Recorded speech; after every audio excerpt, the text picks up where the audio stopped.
the workday's unconventional. The way we teach kids how to do it is unconventional. So does the model of clocking in from 9 to 5 really work? Well, are you ever not working? I mean, is your brain ever completely shut off from what you do at your day job? No, not at all. And it's not even anything you can control, right? How many times have you found, let me take that a little step further, how many times have you found yourself either in the middle of the night waking up saying, oh, that's what I could have done? And then, well, and I plan on that now. Yeah. It's so awesome, right? Exactly. I'm glad that happened.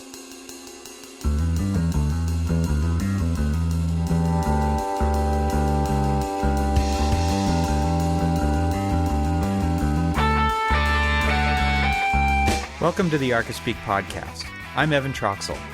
Each episode, Neil Pan, Cormac Phelan, and I have a casual conversation about all things architecture, and we invite you to listen in as we talk about everything in the profession, both the good and the bad. Maybe you're considering a career in architecture, you're still in school, or you've been around the blocks of Corbusier's City of Tomorrow more times than you'd like to admit. Join us in the studio as we stand around the water cooler and talk about why we love our chosen profession.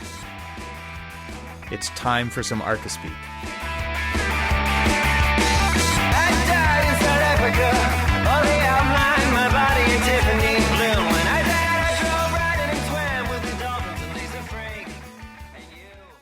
So welcome to episode 59 of the Archispeak podcast. I'm Neil Pan. I'm Evan Troxel. And I'm Cormac Phelan. And this show is sponsored by ArcCat and Roundhouse Labs. We'll talk more about them later in the show. But first, we're going to jump back into the conversation from part one of when three architects walk into a bar. Yeah, we are still in the bar. And luckily, last episode turned into 2 hours of talking because Cormac and I are both under the weather here. So that actually worked out pretty well. So I think we're going to talk a little bit about some of the feedback that we got. Well, let's just say we've gotten some really good feedback from the last episode. And I think what we're going to do is we're going to wait until we get more feedback from this episode, which is part 2, and then we'll maybe address all of it after these two wrap up, and so maybe at the beginning of the next episode we can talk about that kind of stuff. Other than that, we did get a voicemail, didn't we? Yes, we received a voicemail from Marika Snyder, and we really appreciate the voicemail. The audio didn't quite come through well enough to include it in the episode, but we love getting the voicemails and appreciate the follow-up email as well. Yeah, for sure. Thank you very much, Marika. We appreciate it. And it sounds like Marika, she was procrastinating getting back to the door schedule. So we appreciate that, Marika, and thanks for the voicemail. And we would like everybody to call in with their stories regarding things that we're talking about. What's the phone number they can do that at, Neil? 415-484-8496. So please call our Google number there. Leave us a voicemail. You won't ever talk to a real human there, so you don't have to feel like you're on the spot. You just call, leave a funny story, leave a sad story. Call the Archispeak helpline. If it works out, it'll get played on the air. All right, so we're going to jump back into the conversation, kind of where we left off. I think that we did shift gears a little bit, but we're still kind of generally talking about the same stuff, where we're talking about, what were we talking about? Does anybody remember? Yeah, we were talking about what normal business hours are and a strategy for growth, and quite a bit about how to manage and deal with having a firm. That's right. Yeah. So let's jump back into that right now, and then we'll pick it back up at the end of the episode here. When you did mention about flexible time to work, the problem with that is that in business, there's, and maybe I'm wrong about this, but in general, I mean, business happens during business hours. Okay. And you should be expected to, I mean, if you call somebody at what are business hours for your clients, though? Your clients specifically. I don't know what they are, but... Exactly, because listen, where I'm going with this is your business doesn't rely on a 9 to 5. Because you're going to meet with a client that most likely is going to be after their dinner or something like that, where you can sit down, go over to their house and sit down at their dining room table and talk about their projects. And so that's not a normal business hour. That's true. You know, it's that is flexibility. So then when your business hour is after the meeting when you're putting together their projects. Yeah, whereas I think, Neil, your perspective that you mentioned is way more where I work. Right. It's less where you work. And it's definitely where I work. But I don't think school is failing us, or they're not teaching us to work a certain way. I mean, school is just, it's a different work environment. It's just different, right? I mean, you're still in studio in the afternoons from, 1 to 5 or whatever your studio hours are. I had studio 3 days a week from 1 o'clock to I don't know, it was like 1 o'clock to 5 o'clock. Yeah. But okay, so that's not normal business hours. No, so that's the studio. But then it's okay. So that's getting the project. So that's like you sitting down at the dining room table, right? So now, when does the actual work of that project actually happen? It's usually off hours. So now I'm sitting there, I'm listening to a lecture, or we're giving presentations, or we're doing this and that in school. And so that's the studio time. I mean, do you remember actually, okay, so yes, there's been plenty of time where you're actually just doing work towards the project during studio time. But there's a lot more teaching that's going on that isn't the actual production work.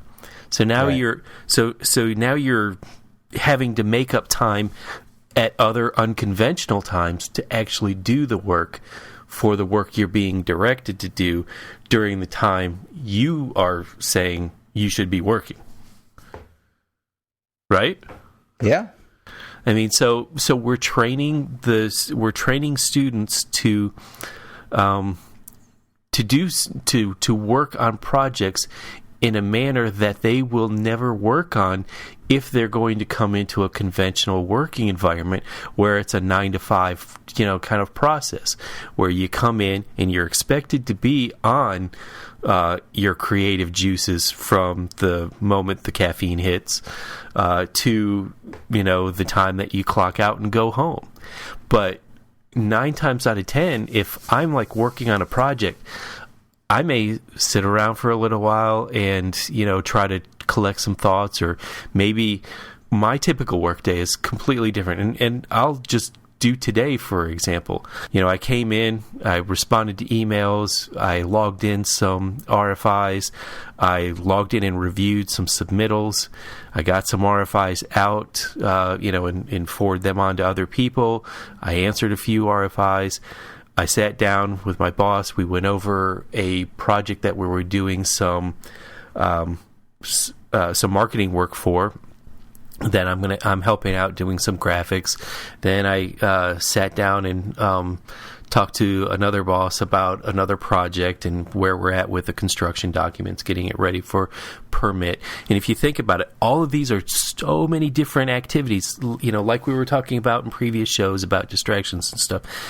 There's no stream of consciousness of how any of that stuff works or ties together because they're separate projects but similar, tasks and things like that. That's how a normal day goes. So it's not a just sit down, I'm going to do this project and move on. The workday's unconventional. The way we teach kids how to do it is unconventional. So does the model of clocking in from 9 to 5 really work? Well, are you ever not working? I mean, is your brain ever completely shut off from what you do at your day job? No, not at all. And it's not even anything you can control, right? And how many times have you found, and let me take that a little step further, how many times have you found yourself either in the middle of the night waking up saying, oh, that's what I could have done? And then, and I plan on that now. Yeah. It's so awesome, right? Exactly. I'm glad that happens. I actually feed certain problems into my subconscious so that it will work on it because I know that the inspiration isn't going to strike. And that's one thing that I think as I've gotten older, I've realized that I actually can do. And I think this is interesting. This is something I never experienced when I was in school. But that's not to say it didn't happen. I just probably wasn't aware of it. But what I do now is during the day, I kind of fill my clock in time with busy work. I fill it in with all the stuff that you just said because those have to get done anyway, right? And so if I'm sitting at my desk and I need to talk to somebody or I need to make a phone call and I need to run to the other department and coordinate the graphics and all that stuff, I can do all that and I can check off the list one at a time. But when inspiration strikes, I'm ready for it because I have all that other stuff taken care of. And so that's typically what I'm doing during the day too. I'm just doing the stuff that I need to do because it has to get done. And I'm just waiting for that inspiration to strike so that I can do the really exciting, I will say more fun part of the job. That's totally loaded. But I think that is an interesting development in my creative career, is realizing that creativity is not on the clock and it just happens when it happens, and you just kind of have to be ready for it. So you do keep a notepad by your bed. You do think of these things in the shower. How the heck are you going to remember this thing when you're in the shower as soon as you get out? Those become the problems that we also have to solve. And I think this permeates through our entire life. This is not, obviously our subconscious is working on more than just work. It's also working on family problems. It's also working on, those projects that you have going on around the house and the thing you have to deal with your car. And there's so many of these different aspects, but it becomes important to realize that you take care of that busy work right now so that you can be ready when that thing really strikes, that really exciting thing when it actually happens. But so Neil, going back to the conventional, unconventional, like work day. I mean, I know that you're not a 9-to-5 guy. I mean, even if you want to be or try to be, there are things that, whether it's meeting with clients or going and you're on the planning commission and things like that take up more of your time. So, I mean, how is your day spent? It varies day to day, just like you guys, right? I mean, sometimes there's planning commission issues to deal with. Sometimes it's just school stuff. Sometimes I've got to prepare for a damn scout meeting that I'm running that night. So it can be a while. This morning it was dealing with taxes, writing the damn checks and sending, going down to the post office and I spent just, an hour and a half just this morning just dealing with that. Or it can be, I dropped the kids off. Oh, damn, kid forgot, we forgot her library books. Oh, damn it, and, and her sheet notes for the music class she takes after school this afternoon. Oh, crap. Okay, so I got to drive back home, grab all that stuff, bring it back to the school, walk back to her class, drop it off, I didn't even go to work today. I've got 3 sick kids. I mean, and these are the tax day, the sicknesses, all the stuff. These are the things that just happen, right? Yeah. I mean, my calendar is it's all over the map. And to be honest with you, it's very difficult for me to get more than 4 to 6 hours done on a job during the day. Okay, so how do you make the argument then, Neil, about having work hours? There you go. Thank you. That was what I was going after. Because, that doesn't sound like it works for you. No, it doesn't necessarily work for me, but I think there's an expectation out there by our clients and the business world in general that during the day, right, is when you should be available. And you should be available. And so if somebody calls you at 10 in the morning or 11 in the morning, there is an expectation that you're not sleeping because you stayed up till 4 a.m. because you were creative that night, and that you should, you should be working. I don't know if you are or not, but there is that. I think there's that expectation. Is kind of all I'm really saying, is that there's the expectation that there is the work day. I would agree with that. Whether or not you can get your work done during that day is somewhat irrelevant. And I would say the same thing about our schooling, right? I mean, you had classes from 8 in the morning, and then sometimes you had evening classes, but usually you by the time end of the day, your studio classes, your last one at 5 o'clock, you're done, right? That is the end of your school day. Now, that doesn't necessarily mean that you're going to not do any school that night. You may. I mean, you may be doing work on your studio project. You may be doing your homework for other things because you didn't have time during the day. But school is similar to like my day now, where, hey, I might have a class from 8 to 9:30 and then a break until 11. And then a class from 11 to 12:30. And so you might have these breaks where you go off and you study for something else. You read for this class, you do that. So my school experience was similar to my work experience now, where it goes up and down all day long. And it doesn't sound like a conventional 9-to-5 job. No, it certainly isn't. But that is the convention that people expect. But, okay, so, no... See, you're saying one thing and doing something else. The thing that you're saying is that you've got kind of an unconventional day where you're doing this or that, and then you might have a break, or you might have to go do something with your kids, or you might have to go do something with your wife, or you're doing this or you're doing that. And that is not the conventional expected workday that you're explaining. You're explaining something that I live with every day, which is I get to work, I'm there usually no later than, 8:30-ish. And then I'm there till, then I've got a lunchtime it's an hour lunch between 9 and 2 o'clock, that I can take any time between that period. And then I'm back and then I'm working, and normally if I'm there at 8:30, I could be gone. Normally people start rolling out if they've been there around 5:30. I left at I think 7 o'clock today, but that's a day-to-day thing. But it's regular, it's there, and sure, when people at 8:30, they're expecting Cormac to be there doing his work and then moving on. You're explaining one thing and living something else. And I'm curious, because your clients aren't the same as my clients. My clients have 9-to-5 jobs too. Your clients have 9-to-5 jobs, but the services that they're expecting from you is kind of like they're probably expecting you to be working 9-to-5, but they're not expecting you to meet with them until, like, say, 6 or 7 in the evening. Not always, actually. Yeah. I would say that's the exception and not the rule.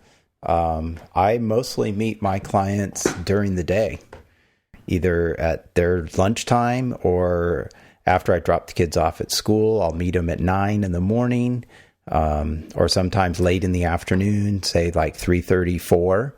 So there's only a couple of clients that, actually only one right now, that I meet in the evenings, and that's the only time they offer. It's like, okay, if we can meet at 7:30. That's what I'll be doing tomorrow night at 7:30 is meeting them, because that's the only time they can meet. Well, I mean, that's the exception. I normally do not meet in the evenings, and there's not a lot of expectation that I do meet in the evenings, even with my single family or add-on or remodel type clients. Well, this leads to the bigger question: is what model really works? Is it the? I have one word for you. Flexibility. Exactly. That's where I was going. I mean, it really sounds like flexibility, or the ability to do something, do more than just work. I mean, and here's the thing that most corporate structured firms struggle with. Evan, we started this whole conversation off talking about creativity doesn't necessarily strike between the hours of 9 to 5. It could, it might not. So, but okay, if say creativity strikes at 11 o'clock at night, and for the next few hours, I start working on it, can I get that back from my 8-hour workday? Right. I mean, that's where the flexibility. That's where I think we're going with this flexibility thing. Is I would say yes. I mean, if you're going to work 3 hours in the evening because you have a doctor's appointment at 8 and you're not going to be in till 11, fine. I think that's fine. You should be able to do that. But see, those are usually the prearranged, Mr. Boss, I've got a doctor's appointment, I'll make up those hours, or, I'll take sick time or something. Yeah, like but that. if I'm working corporate in a structure. firm, I know, but if I'm in a firm and you just decide, I'm not feeling creative this morning, I'm going to sit home and watch Daredevil for 3 hours this morning, and I'm just not going to come in because I'm not feeling creative. I'll come in later in the day, and maybe I'll work till 10 o'clock tonight. How can you have that sort of flexibility when, say, I'm your coworker and I'm in the office and I need some information from you, and you're just like not there that morning? It's like, how can I get anything done that way? Well, I think how can that to me, you can't do that. Now I can do that because I'm the only one that has to answer to me, right? Exactly. But if I'm working with, let's just bring it back to where we started this conversation tonight. If I did have somebody working for me, I would expect them to be available during the day. Now, then that's when I mentioned about that virtual issue. That's called an employee. But exactly. That's not that's a contractor. An employee. Yeah, so but if I've got an employee, I should expect them to. I don't care if they're not feeling creative at 9 o'clock. It's like, I'm paying you to be here or to work for me. While you're out taking your me. lunches to your daughter or going here, doing that. And I'm fine with that. Go right ahead. But I mean, but some of that needs to be discussed beforehand. Like, hey, I've got to do such and such during lunch. Fine. This episode is sponsored by ArcCat. Would you like someone to draw CAD details for you, create BIM objects for you, maybe even write specifications for you? Would you like someone to do this all for free? ArcCat has already done all of this for you. Search the ArcCat libraries for these products and more, free of charge, and no registration required to download content. ArcCat has created a website devoted to you, the building professional, to find building product information fast and hassle-free. Check out ArcCat today at arccat.com. That's ARCAT.com. And don't forget, if you're visiting Atlanta at the AIA convention, check out ArcCat's booth, the one with the giant glowing A, at booth 2419. And thanks, ArcCat, for sponsoring Archispeak podcast. I guess at the end of the day, you're getting paid to work 40 hours during the week. When exactly you work those 40 hours can be flexible, but flexible to a point. There needs to be some, if you're not going to be there that morning, you need to let your coworkers know, or whomever you're working for, right? You can't just not show up. If you're a small firm and okay, so every scenario is totally different, but I don't subscribe to that at all. I think you shouldn't have to work 40 hours a week if there's not 40 hours of work to do.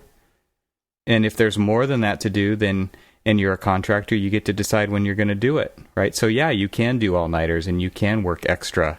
You should get paid for the job. I honestly think that that's the best way to do it, is to say, here's how much it costs for me to do this thing. Mm-hmm. It's not, here's how much it costs for me to sit in a chair for 40 hours a week. Right. I honestly think that system is pretty freaking broken. Yeah, it is. I mean, because sometimes, you just got to have a break. Sometimes there's that mental tiredness, and stuff like that. Well, if the 40-hour work week doesn't work, I'm on board with that, or if there's not 40 hours of work to do. But if you're being paid, whether it's a salary or just to work hourly, I guess I'm not sure what other model works here. I guess if you've got a remodel job and it's, I've got a $10,000 fee to do it. You do what it takes to get it done, right? Well, yeah, I do what it takes to get it done, but but when you guys were talking about not recording do you do 40 hours a week? No, I don't. I can't even get 40 hours in during the week. Okay. Just unless I work like from 5 a.m. for a couple hours and work late at night for a couple of hours. It's hard for me to get 8 hours of work in during the day. But you establish a schedule, you establish a fee for that project, you agree upon it with your client, and then you do whatever it takes to get it done. And if you're flexible throughout the day where you just can't get anything done during the day because, you've got other commitments and things like that, and then, but you still get it done on time, I mean, that's not a 40-hour work week. That's it could be a 50-hour work week. It could be 20 hours this week, but that now it's 60 hours or whatever the next week or whatever. It's what Evan's saying. It's whatever gets the job done. And that's normally how we work anyway. I mean, if you think about it, I mean, even though in a corporate structure of 9 to 5, we're getting paid for a 40-hour work week, I mean, we always do whatever it takes to get the job done, regardless. I mean, that's just what it is. If you think about it, okay, if you're looking at it as a project singular type thing, and I haven't had a singular project type work life in a very, very long time. I mean, I'm loaded with multiple different projects, like most people are in the profession anyway. I'm clearly not a special case, but I mean, I can never get 40 hours per anything. It's a scattered approach to getting any and every project done in the time in whatever time it takes to get it done. I mean, we've said that, Evan said that numerous times in the past. It's you work whatever it takes to get the job done, you get it done. I think that one of the bigger problems that I've seen coming out of that kind of typical way of working now is doing unnecessary work or too much in certain areas. Yeah. And that's something that we've really been trying to pay attention to, is over delivering just stuff that was not on the contract, stuff that we shouldn't have done. I think a lot of architects are guilty of that too. Just doing too much work. Right. So I'm not talking about the 20-hour weeks. I'm talking about those 60-hour weeks. A lot of times you're doing more than you should for what you're getting paid for. What's a specific example exactly? I mean, I think okay. I know something that happens to us all the time is that the client thinks that the renderings get updated throughout the course of the project. Oh, yes. And that's just not how it works, right? We all know that after SD or DD, or there's usually a point in time at which there is a snapshot of the project, and those are the renderings. But then there are board meetings, and there are executive team meetings, and there are community meetings, and they want to show everybody what the latest, greatest is, but they want it to be photoreal, right? And we're working in Revit, and that is a construction documents-based program. It is not made for pretty renderings all the time. Like, yes, you can do it, but is that the wisest use of your time inside of Revit? Right. Not at all. Right. And so now that's something that we struggle with, because as soon as you give them an updated set of renderings, they don't care how long it took. They don't care what you had to go through to get it. It just showed up in their mailbox one day. And so they want it to show up again and again and again. And so I feel like that those are the kinds of things where it takes time, it costs money to do those kind of things. And yes, you were a really nice person for doing that the first time, but you overstepped your contractual bounds. Yeah. And now it becomes the expectation. Yeah. But, we do that to ourselves on virtually every aspect of the dang project. Mm-hmm. It's, can I just get a little bit of this or a little bit of that? It's really fast. It's really easy. It won't take you any time at all. As soon as somebody else tells me that, that's a red flag. You've already done this, right? I mean, you've done it once. How hard can it be to just update it? Yeah. It's just like, let's see. And the everybody else knows that. The this, the that. Yeah. Yeah. Not only does the rendering take hours and hours of setup and rendering time, but then it takes hours and hours of Photoshop time, and then you got to put it into a presentation, and then you got to print it, or you have to send it out to be printed, and the inks run out, and there's all kinds of problems that come along with that. And somebody forgets to change the paper in the plotter. Oh, the day in the life of the architect here. This is the definite, working smarter, not harder. And I think, a lot of times in the 9-to-5 job, we're just working harder because that's what we're expected to do. But and we're pretty good at that, right? Well, I mean, we're programmed kind to do of that. Default to that, yeah. I mean, that's what we're expected to do. That's what that's what we've been doing for, millennia of this profession. I'm curious, how the, how some of these other guys, back in the day, like these master builder architects, where, they did all of 8 drawings and then spent, time out in the field kind of directing construction, or at least advising, contractors and things Observing, like that. Cormac. Observing. Only observing. Cormac, you bring I don't know. Go ahead. I was just going to say, you bring up something very interesting, because every time I've seen old sets of plans, you're right. There's 6 or 8 sheets, and that's it. And some beautiful structure got built from that, or beautiful house or something. And the architects were involved in the construction. And over time, we've gotten away from that.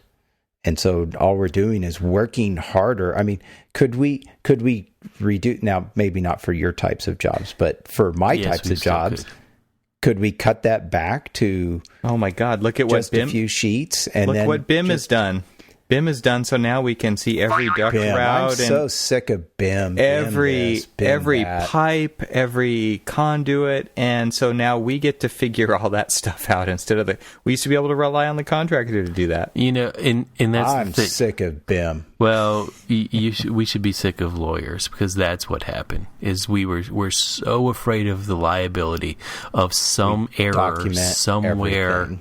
But don't you think that we get caught up in how cool that is to be able to do all that and offer that to our clients, and we don't really think about charging them more to do it. I don't want but to you do know that. that there are many a guilty architect out there who has done that because they thought that was just cool, right? Well, Right. yeah, but then there's the last time on this project I got screwed because I forgot to, include this one detail, and Right. and it, and instead of sitting down with the contractor and just kind of working it out, and there's the day when the 8 drawings and means and methods, that was the way things were built.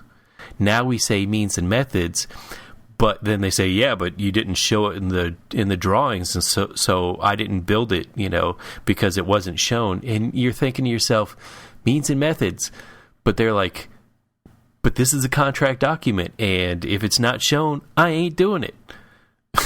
Yeah. And so now we've gotten to the point where we've over-designed and over-detailed and overdid and everything, and we've done it to a particular standard or something else, and it may or may not be the way that the manufacturer builds it. And so when it deviates, what's going to happen? Somebody's going to ask for a change order for something because it's not the way that this manufacturer did it. And yes, and before everybody starts saying, well, you've got all these different specification criteria and they should be meeting that and all this other stuff, the reality. You've been out there. For the people who've been out there long enough to know that you're going to get into some dispute because you're going to have the low bid contractor who says, I didn't bid it that way, I bid it this way. And no matter how you say, too bad for you, it doesn't work that way. It never ends up working that way. And even if it does work that way, it doesn't work out to your favor of the integrity of the design or your sanity or whatever. Truth. But I mean, where is the work smarter, not harder? I mean, it's everybody works in different ways. And so there may be the 9-to-5 guy, Neil. Then there also may be I'm going to give you your 8 hours, but I'm going to give it to you in parts and pieces, because I'll be able to do this, take a break, do that, take a break, or do this and do that, and then go do something else because I've got to go do something else and then come back. You've got that flexibility to be able to do that. I don't. I've got to stay 9 to 5, I always jokingly refer to it as being chained to my desk, and you sort of are. And I sort of am, because you are. I'm chained to my desk by the expectations of not only my employers, but also the clients that I work with. Now, so is there some level of security involved for being chained to that desk? The level of security being you get a paycheck every week. It's a certain value. There's, your health benefits or your vacation, your sick time. I mean, is that what you're trading off? Or is that what we're trading off as a profession, right? Or is that the trade-off? You get these other benefits, but you get chained to your desk, right? Because the opposite of that is the ultimate flexibility, maybe what I have, but then I get nothing. I don't get a check every week. I don't get vacation. I don't get sick time. If I'm not essentially, quote unquote, billing time to a project. And even when I do bill time to a project, I'm still not getting paid for it. I get a check when I bill somebody for something that I've completed. And so, yes, I have the ultimate flexibility, but I have nothing else. I have no guarantees. When I go on, when the family goes on a vacation like we did recently with spring break, I just don't get paid. And at the same time, I have to manage my clients' expectations of, I'm not going to work on your project this week. So here's a little bit of a admission. So you went on vacation with your family because they were off for spring break. You had that flexibility. You know what I did with my family on spring break? Said, see you later. I'll be home after work. Yeah, me too. I mean, it's an honest trade-off, but with, I think you're, I don't know why you're missing the pros and cons here. In your pros, to me, I enjoyed when I worked on my own. We all want the opposite of what we have. Exactly. I mean, yes, Neil, you want the security of income. And working on your own, I remember completely how nerve-wracking it is to make sure money's coming in and make sure that I can pay the bills and pay the consultants and stuff like that. And it was absolutely the most nerve-wracking thing. But the thing that outweighed all of that nerve-wracking, rigmarole was the fact that I had a lot of flexibility in my day schedule to be able to do things with my family and to be able to do things, maybe instead of working on a drawing for the client and I are going to go take a field trip to a project that they really like, and we're going to go take a look at it and, just kind of like distill the essence of what they really enjoy about that project. And, so it's something that we could kind of, implement in the project that we're working on. So those are the fun, flexible things that, or at least in my experience in my corporate job recently, is that I don't have that. You have to be here, here, here, and here. Well, I don't know. Is that an acceptable? Is that the trade-off? I guess is my question. Is that an acceptable trade-off? So I'm trading off. Is that the trade-off? For me, I'm trading off flexibility for a constant paycheck, constant benefits, whatever. Right. You're trading off the constant benefits and the constant paycheck for complete control and flexibility. Is there a happy medium here somewhere? Okay, hold that thought and we'll get back to that in just a second. We'd like to thank our newest sponsor, Roundhouse Labs, and they make a brand new product that's out called Roundhouse PM. Roundhouse PM is an online communication tool for architects, engineers, owners, and contractors, or just about anybody in the design or construction world who needs to share critical information. That's everybody, right? Roundhouse PM is essentially a platform for tracking project information like construction documents, RFIs, submittals, pay applications, and more. Roundhouse PM has a unique Sky View dashboard that allows you to view the current status of not just a single project at a time, but a firm-wide snapshot of all your active projects sorted by urgency.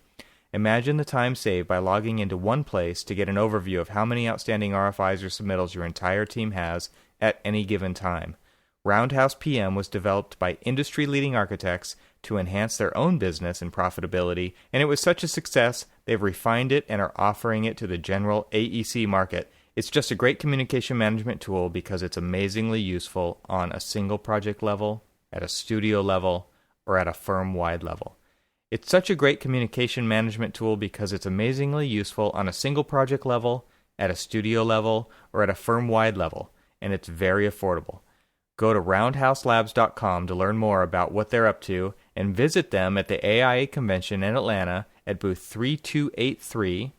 That's booth 3283, write that down, in the Software and Technology Pavilion. Roundhouse PM is a construction communication hub, but we like to say, get in the Roundhouse. So thanks, Roundhouse, for sponsoring the Archispeak podcast. Is there a happy medium here somewhere? I don't know. Is there a happy medium, or is it going to just be one or the other? I'm gonna throw out a little bit of optimism here. I'm gonna say that this millennial generation, the ones that we like to complain about, they can't focus, they can't do this, they can't do that. I guarantee that there is going to be some workplace epiphany, some innovation that they're going to basically say, okay, look, these are the kids who, and I'm going to jump sideways here real quick. These are the kids who are okay with working 2 and 3 jobs because, this job they may go to a couple times a day. This time they go to 1 day a week, 2 days a week. This one they may do 3 days a week. And it may sound like that they're overworking themselves, but what they're doing is they're working in a work-life balance, a flexibility balance, and things like that the 9-to-5er really don't have. And so I see innovation on the way we work in the future. And I even told my son, I was like, look, if you ever went into architecture, not that I'm telling them not to go into it or anything, but they've actually got interests other than architecture that they want to go into. But I told them, I was like, if you ever went into architecture, the way that I work and the way that you would work are going to be completely different. Architecture will change, and it's going to change dramatically. And we're just, we probably will be retired or have died at our desk when that happens. But there is going to be a shift in the way that we do it. And I guarantee it's actually going to be a return to the way that things, those 8-page architects used to be. The ones that had... Okay, so when I brought it up, I was thinking about some of the documentaries that I watched on, say, Frank Lloyd Wright, where they were out there and he was on TV being interviewed. He was on game shows. He was out in the field. He was in his studio. He was out carousing, whatever. And he, he had... That part sounds like fun. But he had a different work schedule that was different than 9 to 5. It was whenever to whenever. It was Frank Lloyd Wright time. But it was something that was a balance of satisfaction. And I think whether I look at it this way, I think you might actually be sure you'd like a little bit more security in, the salary and a little bit of security on knowing when your next check is coming in. But to me, I look at your situation as you've got a little bit closer balance of satisfaction than I do, because sometimes, you kind of get stuck in the drudgery because you're doing it over and over. It becomes repetitive motions. You have this in, harkening back to my days of working on my own, you have this ultimate flexibility where you're not stuck in the same thing every single day. You're not clocking in, you're not clocking out, you're not just going through motions.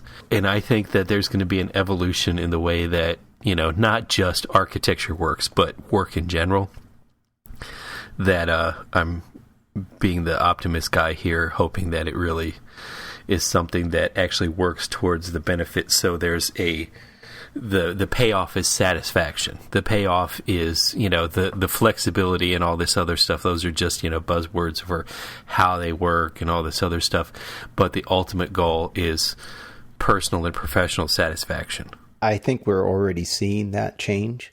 I think we've seen it. I think the internet has helped that change. Are they hiring?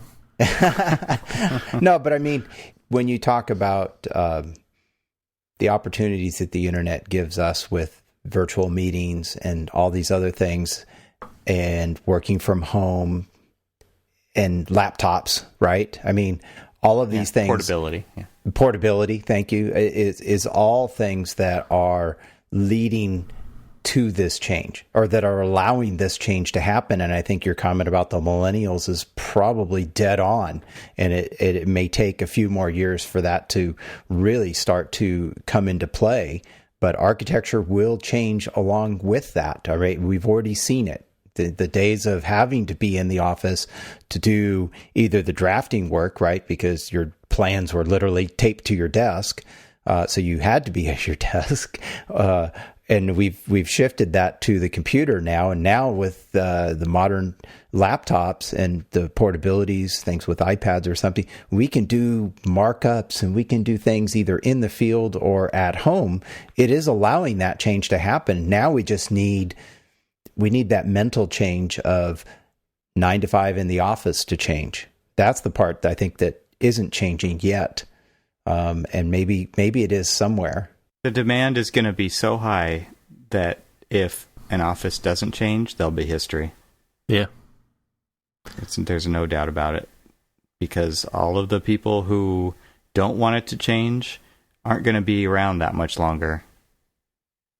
Well, so I think the millennials are going to make it the profession that they want it to be. Let's hope so. Are we trying to say the millennials are the saviors of the future of architecture? No, they're going to be they're going to make it theirs. They're going to make it theirs. I mean, what's interesting about it is that have we, in our generation, in our age group of people who are working in this profession, have we made it our own, or have we been really kind of following the established tenet of 9 to 5 clocking in, clocking out kind of thing that has been, going on since the 50s or whatever? I mean, I think right now we're sort of straddling the beginning of the change with the mobility factor of everything, being able to do remote working, being able to have remote meetings and things like that. I think we're on the threshold and we're kind of helping usher it in, but it's not really going to change until... Well, our generation ushered in a different change, right? We ushered in the computer change.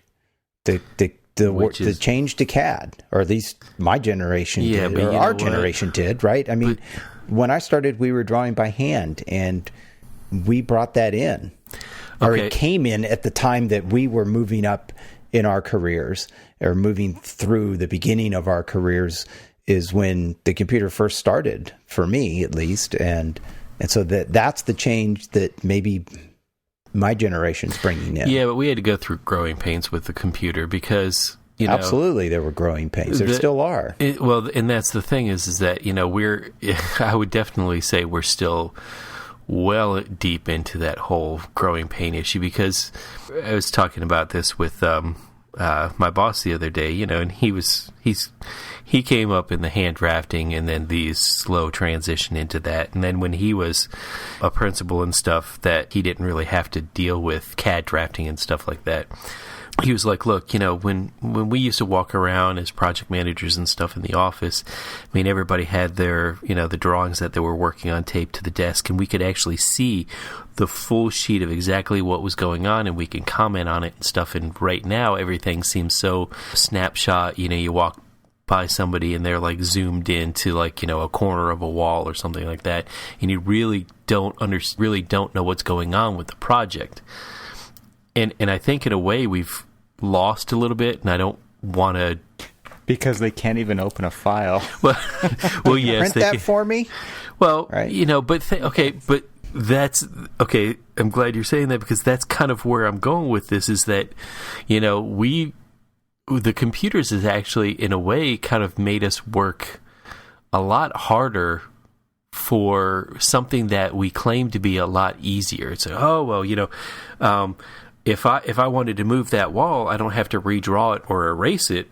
I can just stretch the wall. But how many times did you print that out before you decided that you were going to change that wall? We've become wasteful. I think we're far more wasteful resource-wise within the computer age than we were previous to that.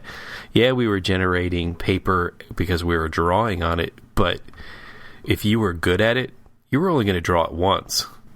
We generate far more paper today than we did back, a number of years ago, or when we drafted by hand. Let's put it that way. Right. And one of the frustrating things is when you're drafting by hand, you draw something and it's approximately 12 feet long, right? And you put a dimension on it and you say it's 12 feet. It's 12 feet. Doesn't matter what it is, right? You get it into the computer and suddenly it's, and we're going to get off my lawn here, I guess, but, it's 12 feet and 64 or, 32 64ths or something. Oh, Jesus. And then you got to, make it just right. Otherwise known as a half. Yeah. Sorry. I'm trying to make up some crazy number and I come up with a half. Swell. Are we working more efficiently? Maybe. I think we chase our tail a lot. Yeah. Well, we do. I didn't mean to actually go that direction, because sorry. That's no, it's kind of off topic from, what we were talking about is, kind of like the office hour type, how you work within the office kind of thing. Yeah, that's just a part of it and all of that other stuff. But I think that just back to this whole working smarter, but finding the personal and professional satisfaction out of it, I think that we're stuck in that limbo between what we're expected to do with what you were saying earlier about, we're expected to have come in and do the 40-hour week, clocking in 9 to 5 kind of thing. I think we're just at a threshold where all of this stuff, this electronic stuff, is coming at us so quickly that we're not sure how to implement it correctly. And it's really going to take another generation to really... There is no such thing. There's no such thing as implementing it correctly. It's all an adventure. It's figuring it out. Well, but what I'm saying is that because the reason we're figuring it out is because we're transitioning from the good old days to the future. Yeah, but I think it's all the transition now. There's no such thing as a destination anymore. True. I would agree with that. I think we're in a state of constant change, and we always have been to a certain extent, right? We drew things by paper, there's still conventions, pen and ink, and all these different methods. But right? those are tools, but we still follow the same conventions. What I'm saying is that there's going to be, the informational and electronic revolution is going to change just the simple way of working and doing simple tasks and things like that. I sort of wish that I would live long enough to be able to do the, what was the Tom Cruise movie where, Minority Report. That's, you want to, wait a minute. Is that how you want to spend your 8 hours in the office with your hands waving through the air? I want to grab a hold of something and move it over and build it and stretch it and all that other stuff and think about it. First of all, I would be in far better shape. So it would be sitting on my ass at, wait a minute. I think clicking away. Was it Iron Man? Was it Iron Man 3 when he stepped into the computer and he's moving it around? Exactly and doing that. That sort of that's the future of architecture. Yes. Why shouldn't we want to actually be able to be in the space building it? Rather than sitting there and just kind of drawing one little thing here, you can actually physically be within the space, moving stuff around and putting it in place. Talk about doing too much work. Wait a minute. Yeah, you're talking about complaining about your 40-hour work week. Because now we're only just one step away from being able to, while we're doing that, having some machine out there like actually like swinging it all in place and building it while we're building it. There you go. So we got a little cube. So you are cube. The master builder again. We exactly. drop it on the site, and then we just draw it on the site. And so it's like this model that's on the site, and then maybe it just prints itself. Exactly. That's how we do it. So we know that's it. The office is gone. We'll go to the site and we'll just do it on site. Wave our hands around. Hell, you don't even have to go on site. You don't even have to. I mean, sure, you got to get out of bed, but you know. So we've gone from working ball and chain to your desk to now we're just the future of architecture is you're going to just lay in your bed. Wow. Well, that sounds like an interesting future. You heard it here first. You'll see. Well, you won't. You'll be dead. Thanks a lot, Cormac. Well, maybe I won't. Maybe my kids will, right? Yeah. All right, let's wrap it up. Let's see. So we'd like to once again thank ArcCat and Roundhouse Labs for sponsoring this episode of the Archispeak podcast. And we'd like to also remind you that if you have any questions or comments, please visit our website at archispeakpodcast.com, where there you'll find our individual Twitter accounts and a link to the Archispeak podcast Facebook page. So you too can join in the conversation. And if you have any inspiring tales to share, call the Archispeak podcast hotline at 415-484-8496. And if the audio turns out okay, we'll be able to even share it on the show. And if you haven't already done so, let me remind you to please leave us a review on iTunes. It really helps raise the awareness about the show on iTunes as well. And the other thing is you can sign up for the show notes. Neil works really hard writing up the show notes, which includes links and all kinds of cool stuff that we talk about during the show. So it is one click away. And you can sign up to get those emailed directly to you. If you go to just about any page on the website, on the right-hand side, you can sign up and have those delivered the night before the show goes live. And for everybody, we look forward to meeting you all in Atlanta at the AIA convention in just a short bit. That's right. That'll be fun. Cormac, any parting wise words? Yeah, look for me. I'll have the barbecue stain on my shirt. Yeah, I'm looking forward to that, actually. It's going to be great. Yeah, exactly. All right, guys. See you next time. All right. Good night. Bye.